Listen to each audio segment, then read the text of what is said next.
వాళ్ళ కూతుర్ని బాగా చదివించాడంట డాడీ కొంచెం బాగా డబ్బున్నోడు అయి ఉంటాడు, పాపం బాగా చదివిస్తున్నాడు. చదివిస్తున్న ఈ అమ్మాయి ఎవరినో ప్రేమించి వింటున్నారా, ఆ అబ్బాయిని పెళ్లి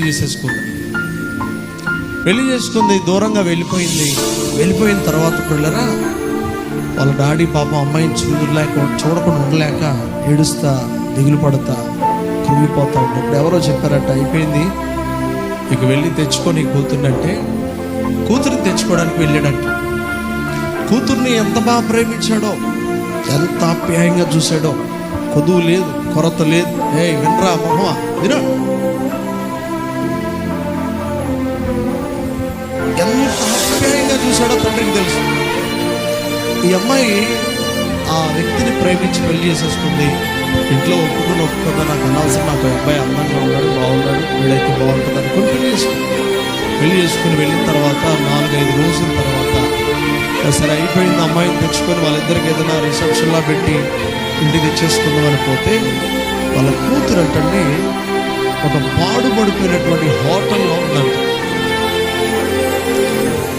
తండ్రి అమ్మాయిని వెతుక్కుంటూ వెళ్ళి ఎక్కడుందని చూడడానికి లోపలికి వెళితే ఆ అమ్మాయి ఒక పాడైపోయిన గదిలో ఉందంట. ఆ గదిలోంచి ఒకడు పాన్ పొరా కిల్లి నవ్వుతా అని ఊదుకుంటా వస్తున్నాడంట ఒకడు బయటికి. చూసిన తండ్రి గుండె ఇంకా పగిలిపోయింది. కూతురు కొరకు ఎన్నో కలలు కన్నాడు, ఎన్నో ఆలోచనలు కన్నాడు కదా. ఒక పాన్పరా కిల్లి నవ్వులేవాడు, ఒక చూడడానికి అసహ్యంగా ఉన్నవాడు చూసి ఇంకా ఏడుస్తూ ఉన్నాడు. వింటున్నారా? వాడే కావాలని ఏడుస్తుందంట ఇప్పటికి కూడా.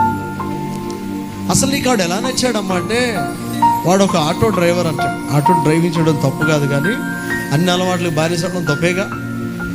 ఆటో తోలుతూ మందు తాగడం, వ్యభిచార కోపంలో తిరగడం, భయంకరమైన పాపంలో బ్రతకడం వాడికి అలవాటు అంటే. అలాంటి వాడు కాలేజీకి వెళుతున్న అమ్మాయిని ట్రాప్ చేసి అందంగా ఉందని వెనకాల పడి, వీడు అందంగా ఉన్నాడని వెనకాల పడి యవ్వనకాల జీవితాన్ని పాడు చేసుకున్నాడు. తండ్రి కాళ్ళేళ్ళ మొత్తుకున్నాడు, అమ్మాయి వచ్చే అంటే లేదు నాన్న, వీడు లేకపోతే నేను బతకలేనట్టు. 4 రోజులకి ఎక్కడ పెట్టాడు వీడు? అమ్మాయిలు తమ్ముళ్ళు వినండ్రా, తల్లిదండ్రులు చెప్పిన మాట వింటే ఆ జీవితం ఎలా ఉంటుందో ఆలోచించండి. యవ్వన కాలంలో ఏమవుతుందంటే పిల్లరా, ఈ నేత్రాలకు అర్థం కావాలి.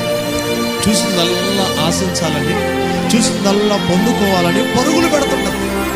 ఈ పరుగులు పెట్టే ప్రయాణంలో ఎలాంటి వారిని ఎదిరిస్తాం? తల్లిదండ్రులు ఎదిరిస్తాం, పెద్దవాళ్ళు ఎదిరిస్తాం, ఎవడో మంచి చెప్పే వాళ్ళు ఎదిరిస్తాం. తప్పురా అంటే ఎవడరా నువ్వు నాకు చెప్పడానికి అని ఎదురు మాట్లాడిన తర్వాత ఎవడు జీవితం నాశనం అయిపోతుంది చెప్పండి.